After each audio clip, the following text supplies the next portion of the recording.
வணக்கம். சென்னையில் திமுக தலைவர் மு.க.ஸ்டாலின் அவர்களை சந்தித்து திமுகவில் இணைந்திருக்கிறார் நடிகர் சத்யராஜின் மகள் திவ்யா சத்யராஜ். நடிகர் சத்யராஜ் திராவிட கொள்கை மற்றும் பெரியார் கொள்கைகளை தொடர்ந்து பேசி வருகிறார். அதே போன்று பல்வேறு திமுக மேடைகளிலுமே அவர் பேசியிருக்கிறார். அதே போன்று அவரது கொள்கை என்று பார்த்தோமேனால் பெரியாரிய, அண்ணா மற்றும் கலைஞர் கொள்கையின் ஆதரவாளர் என்று சொல்லலாம். அவர் திமுகவின் ஒரு தீவிரமான ஒரு விசுவாசி என கூறப்படும் நிலையில் அவரது மகள் திவ்யா சத்யராஜ் தற்பொழுது திமுகவில் இணைத்துக் கொண்டிருக்கிறார். திராவிட கருத்துக்களால் ஈர்க்கப்பட்டவர் நடிகர் சத்யராஜ். இவர் மேடைகள் தோறும் பெரியாரிய கருத்துக்களை முழங்கி வருகிறார். அதே போன்று பெரியார் குறித்த வாழ்க்கை வரலாற்று படத்திலும் அவர் நடித்திருக்கிறார்.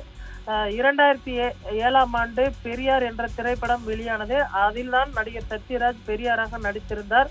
நடிகர் சத்யராஜின் மனைவி பெயர் மகேஸ்வரி, இவர் மகள் பெயர் திவ்யா, மகன் பார்த்தீங்கன்னா சிபிராஜ். இதில் சத்யராஜ் பாணியில் சிபிராஜ் சினிமாவில் நடிக்க தொடங்கியிருக்கிறார்.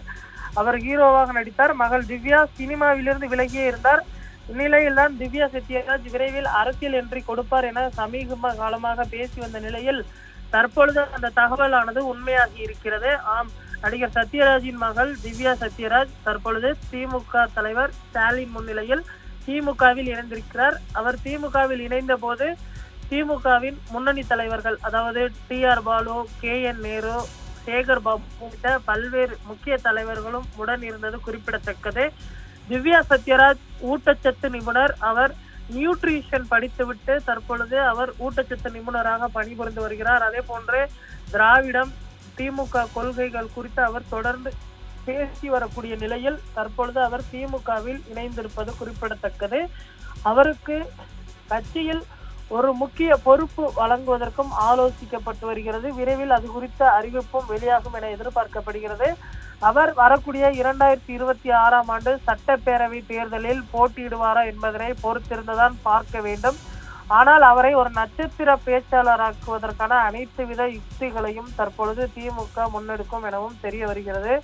என்னென்னு சொன்னால் தற்பொழுது தாவேகா தலைவர் விஜய் அவர்கள் கட்சி துவங்கி இருக்கக்கூடிய நிலையில் பல்வேறு திரைப்பிரபலங்கள் மற்றும் அரசியல் பிரபலங்களை திமுகவில் இணைப்பதற்கான அந்த வேலைகள் நடந்து வருகிறது. அதில் ஒரு முக்கிய முன்னோட்டமாகத்தான் நாம் திவ்யா சத்யராஜ் அவர்கள் இணைந்த இந்த நிகழ்வினை எடுத்துக்க வேண்டும். அவர் செய்தியாளர்களிடம் பேசும் பொழுது திமுகவின் திராவிட கொள்கைகள் எனக்கு மிகவும் பிடித்தது. பெண்களை மதிக்கக்கூடிய ஒரு கட்சி திமுக. அதனால்தான் நான் திமுகவில் இணைந்திருக்கிறேன். என்ன பொறுப்பு கொடுத்தாலும் அதை ஏற்று நான் அது பொறுப்பை முன்னெடுத்து செல்வதற்கு தயாராக இருப்பதாகவும் அவர் பேசியிருப்பது குறிப்பிடத்தக்கது.